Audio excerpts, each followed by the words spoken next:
যে ব্যক্তি তর্ক করার সময় নিজে হক এটা জেনেও সে তর্ক থামিয়ে দেয়।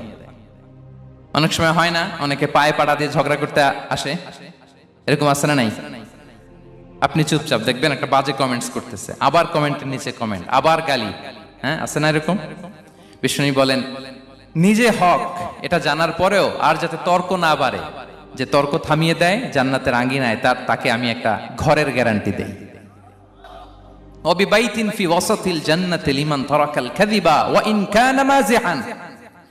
আর ওই ব্যক্তিকে আমি জান্নাতের মাঝখানে একটা ঘরের গ্যারান্টি দেই যে ব্যক্তি কৌতুক করার সময়ও মিথ্যা পরিহার করে। করতেছে কৌতুক, ফান করতেছে আর কি, হি ইজ কিডিং, ফান করে, কৌতুক করে, কিন্তু কৌতুকের সময়ও সে মিথ্যা বলে না। এই স্বভাব যাদের, তাদেরকে আমি জান্নাতের মাঝ বরাবর একটা ঘরের গ্যারান্টি দেই।